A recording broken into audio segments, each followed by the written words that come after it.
Hey, welcome to Loose Change. Much better than the after party. I'm Jim Evans. Thanks for joining us, and you'll be glad you did. We have an outstanding show. Really looking forward to talking with our guest who's waiting by, and we'll get to that in just a couple of minutes. But as we do off the top, Greg, as always, I'm laying around at home on the couch. The TV's on, dozing in and out, and I wake up to see what I think is the movie Predator. Then I look closer. It's just a news video of Deshaun Watson. Unbelievable, the Browns. As of the taping of the show, we have not heard yet whether the NFL is going to hand out a suspension, if any, for Watson. We know he's been pretty busy over the last few years, and most recently with the football team in Cleveland, and then traveling back and forth to Houston to take care of all these legal issues. On the upside for him, he's been racking up a ton of frequent liar miles. So the Browns trade Baker Mayfield to Carolina, and as part of the trade, they had to pay $10 million of his contract. How about that? But what really got the deal over the hump was the Browns had to throw in a free tank of gas. Boy, the economy's still tough for a lot of folks, of course, with the price of gas, inflation. The stock market's been up and down. It's hit everyone. Heck, even rapper 50 Cent was down to a quarter. Just recently.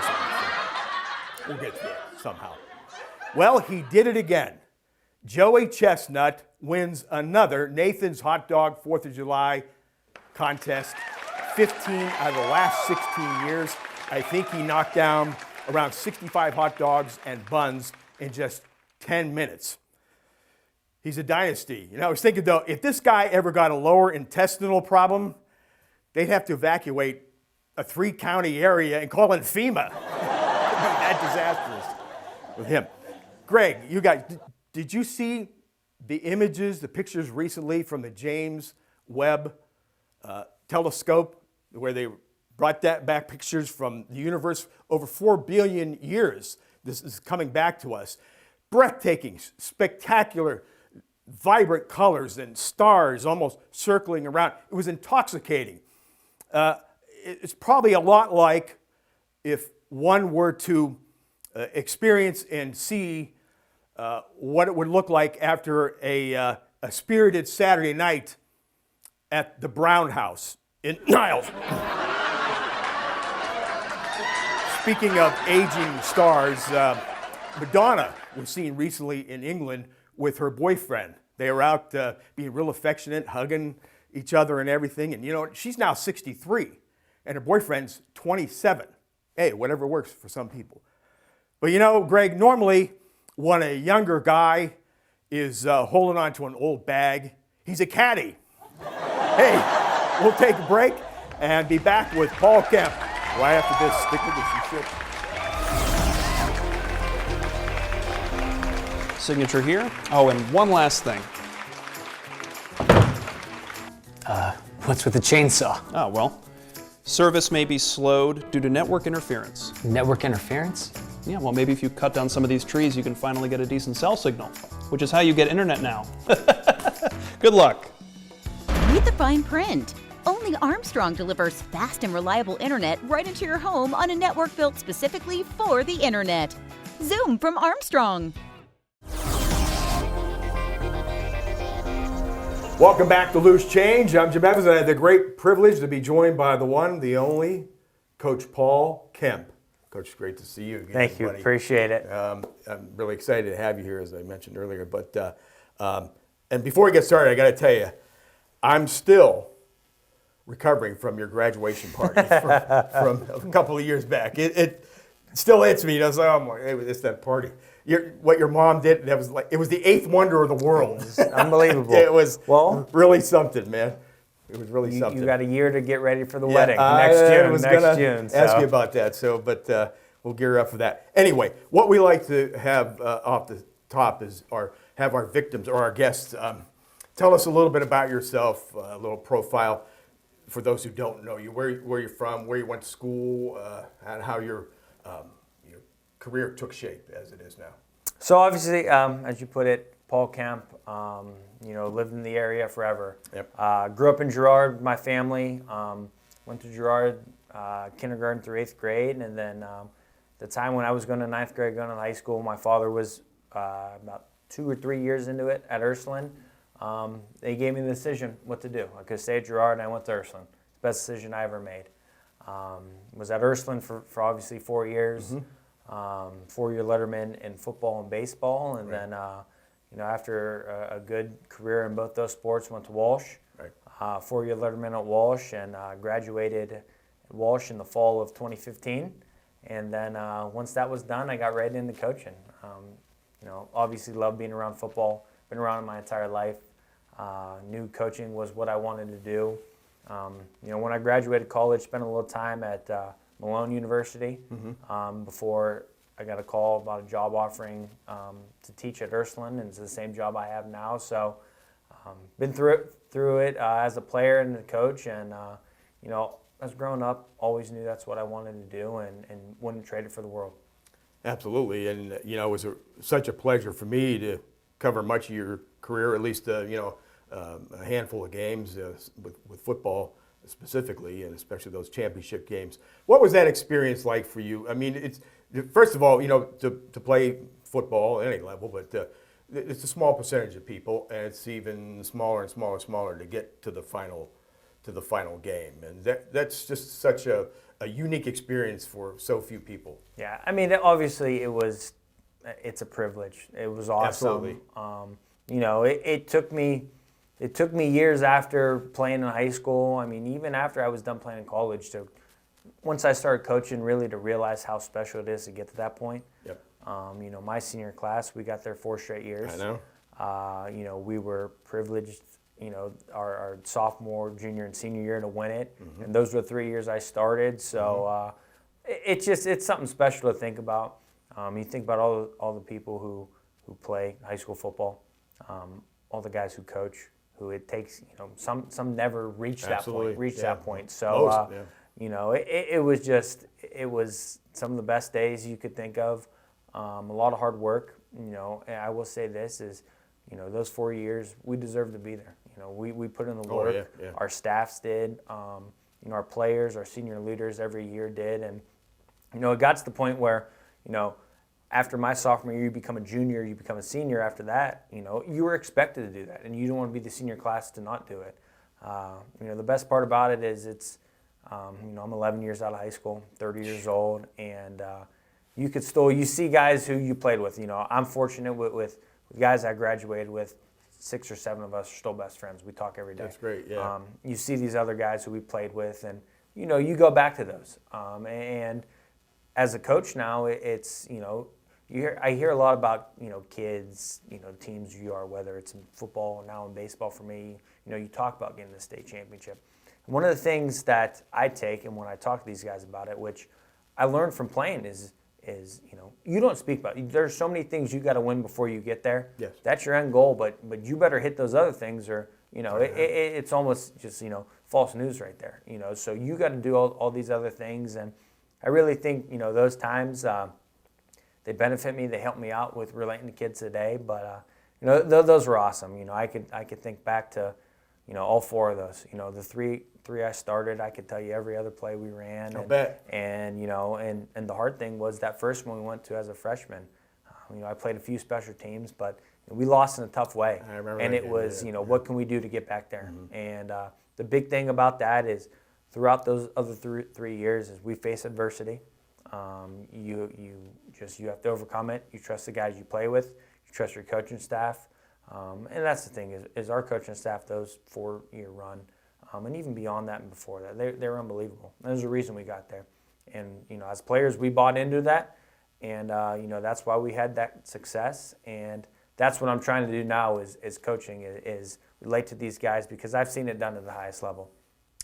Had to be all the more special for you to have that experience along with your dad being on the coaching staff. And now you guys coaching together. Yeah.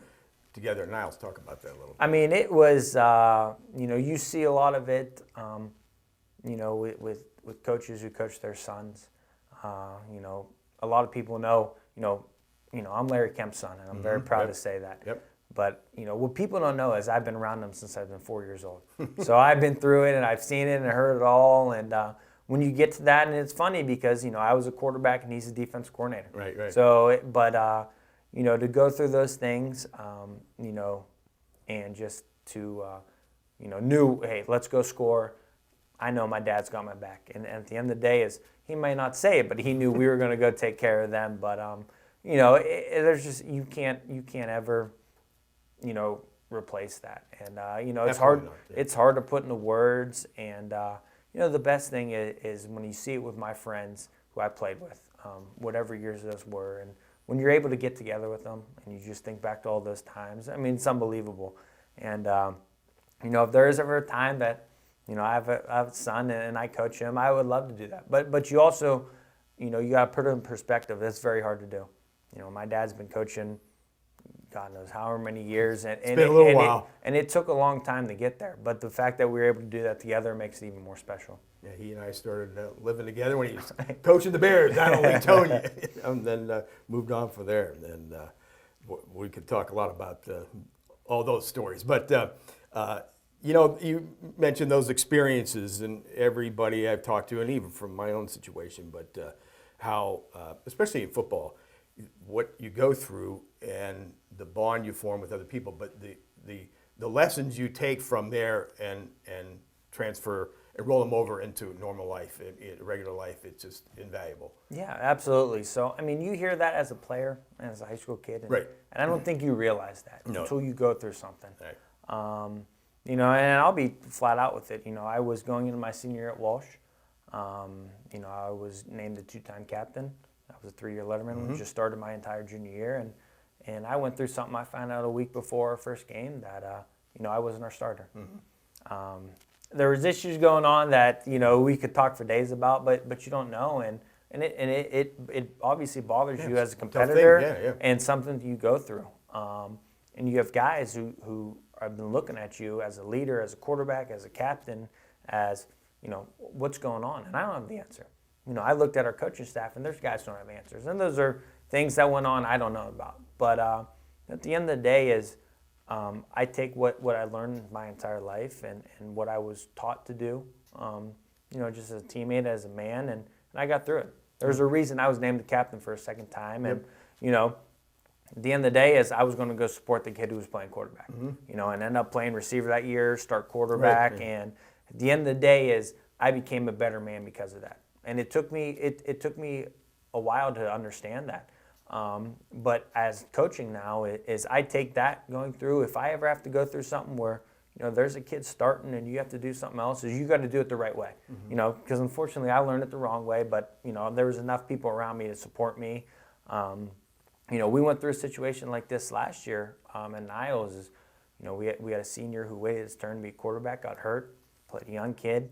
Senior comes back healthy, and at the time as we were playing well, so we had to stick with the kid, and it was hard to do.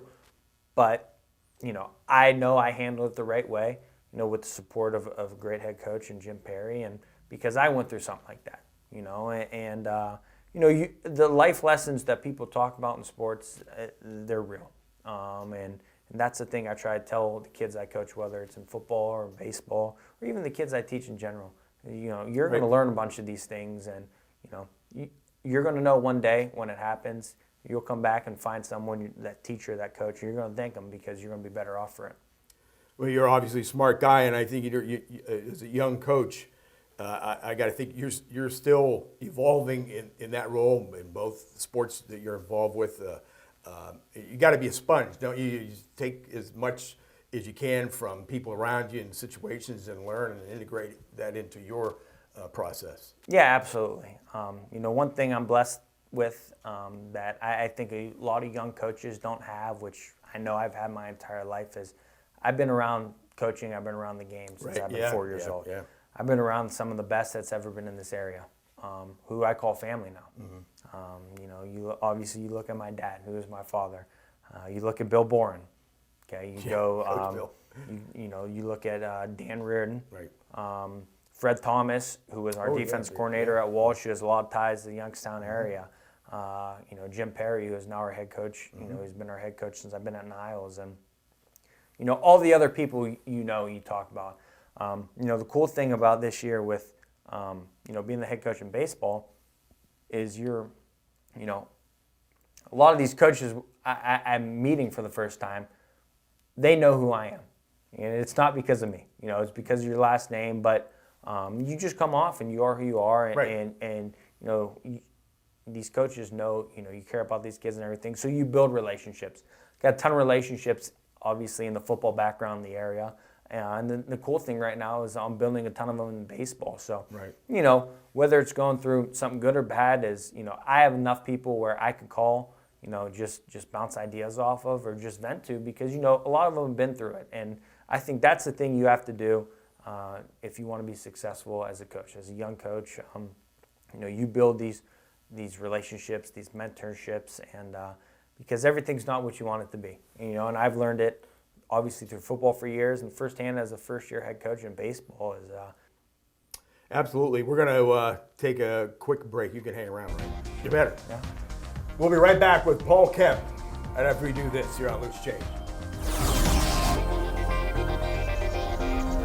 Business Pro Wi-Fi from Armstrong Business Solutions is more than just Wi-Fi.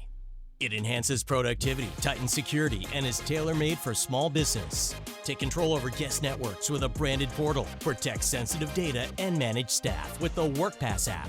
Business Pro Wi-Fi gives you customer insight, turning analytics into opportunities. Get a fully connected business intelligence platform in the palm of your hand.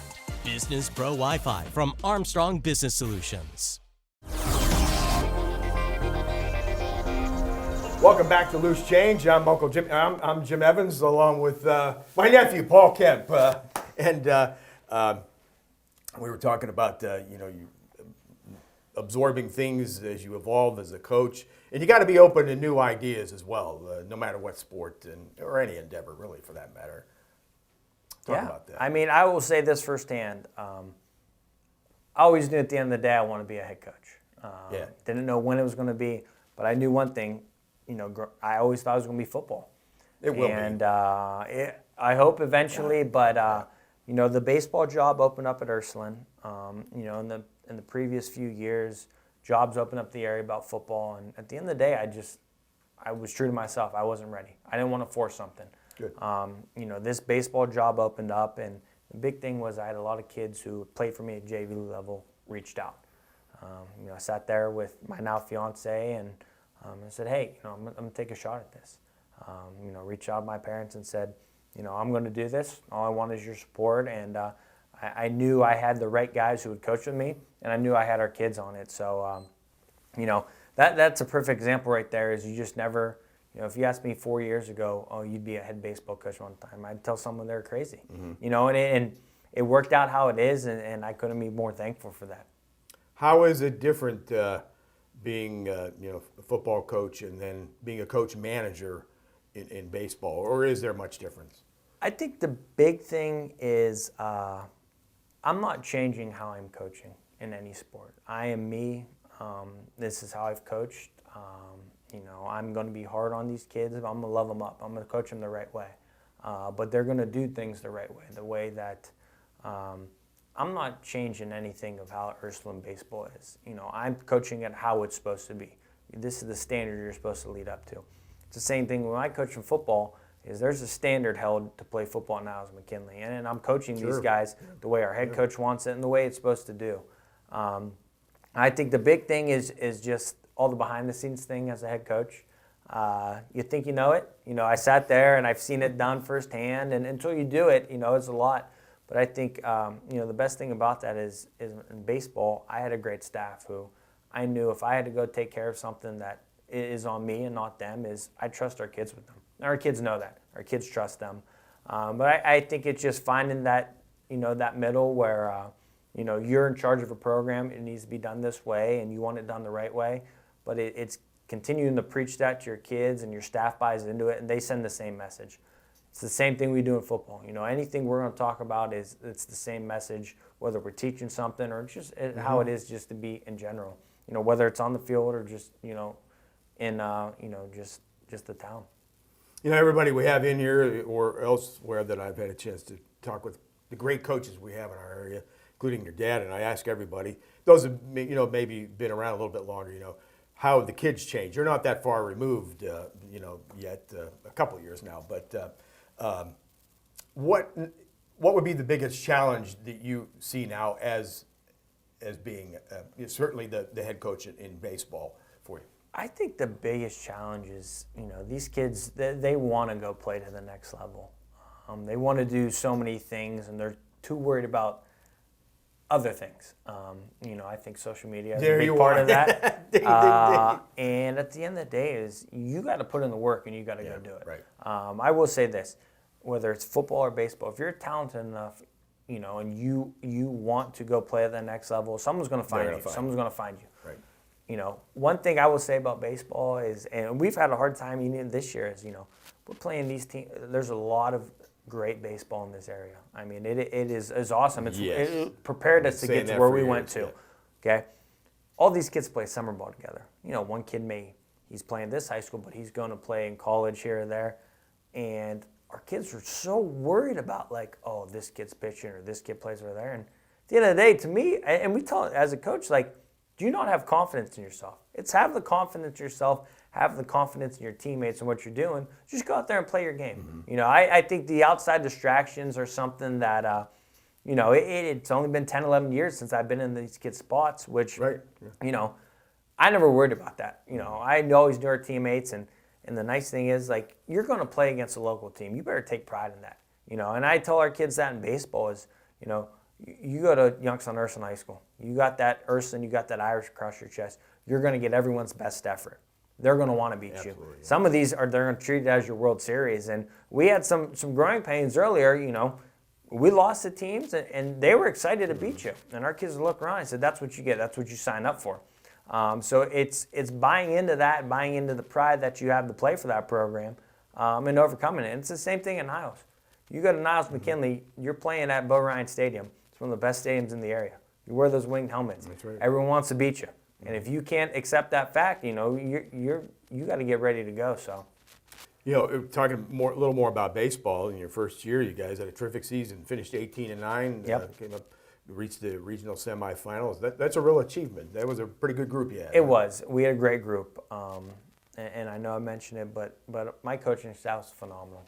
Mm-hmm. I think that's one thing I've learned over time is you got to surround yourself with people who you trust, who trust you, who want the same goal, and who your kids care for and want to play for. And I'm very fortunate, very happy that I got that group of guys with me.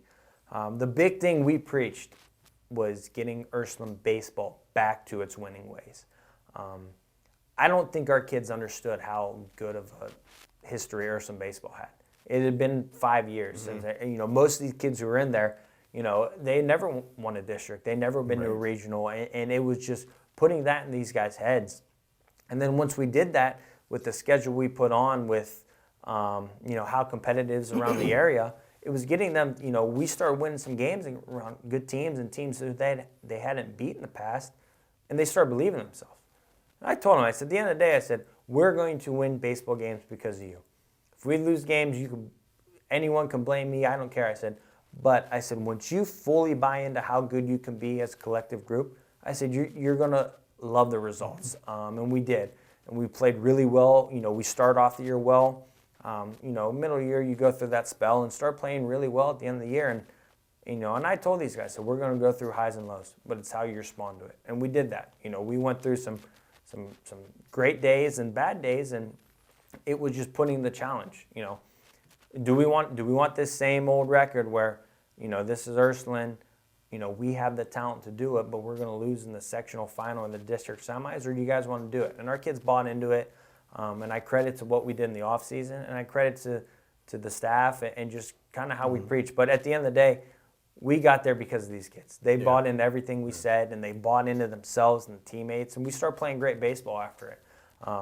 And like I said earlier, we lost to the eventual Division III state champions. Yeah. The best part about it was, after the season ends and having an exit meeting with our kids, and I looked at, any varsity guy said, did you expect we'd be here? And a lot of them were, they didn't believe so. Okay, and that's just, I said, I want you to be honest with me. And they know me, just be honest with me. And, I said, what was it? We started playing well, and we believed in ourselves. I said, at the end of the day, baseball is a very mental game. Unlike football, you don't got to scheme too many things. It's, you got to throw strikes, you got to put the ball in play. But at the end of the day, if you have talent, you got to believe in it. And, our kids did a great job of that this year. You have a good group returning then. Yeah, we lose 4 seniors, but we have a great group coming back. We have a lot of young talent. We were fortunate, we had 36 kids in our program last year. We had 18 varsity, 18 JV, and we lose 4 of them. One thing we've preached since when we started back in November was competition. And I think competition is going to bring the best out of any team. And it's the same thing we're going to do moving forward. There's a chance we may go to Division II or stay at Division III. Our expectations don't change. Wherever we are, we expect we're going to play the best all year. We expect to compete for district titles and get to the regionals. The cool thing about this year is a lot of our kids, varsity-wise, watch the Waynedale team who beat us. Follow them in the regionals, watch them in the state semi, watch them win a state championship. Well, we're moving right into football now. You guys are already in workouts, and the 2 days are going to start, and then before you know it, the season. And you have to be excited about, what you have to work with, with the Red Dragons this season. You have one of the top running backs in the area, and as an offensive coordinator, that just opens things up for you a little bit more. Talk about that. Absolutely. We got a lot of guys coming back. We'll start with Antoine Gardner. Yep. Antoine will be a junior. Last year as a sophomore, in 9 games, set the school record. Right. And we struggled throwing the ball, and teams knew that. But Antoine's done a great job in the weight room. He ran track too, and he's a kid who wants the ball. And at the end of the day, if we can't throw the ball, I'm going to give it to number 4. That's right. We got 3 linemen back with a lot of experience, and Matt Keeley, who's a senior, being one of them. And he's something to have. He's a kid who he's got numerous Division II offers. Is right on the radar of 1AA Division I. But you feel good calling plays when you're running behind him. He's got a motor and he's bringing other kids around him. I think our skill is very good at the receiver spots. A lot of these kids are juniors and a few seniors, but as the year went on last year, they played more. But I feel really good about these guys. And then our quarterback spot is we have a battle between Chris Rochar, who played last year as a sophomore, and Anthony Budak is a transfer in from Olmsted Falls. And, nice thing about Chris is if Chris doesn't win the job, Chris is going to go start inside receiver for us, and he's going to start safety. Anthony's a kid who's getting adjusted to playing in the spread offense, and things are new. His family's from the area, so coming back here, and our kids have accepted him.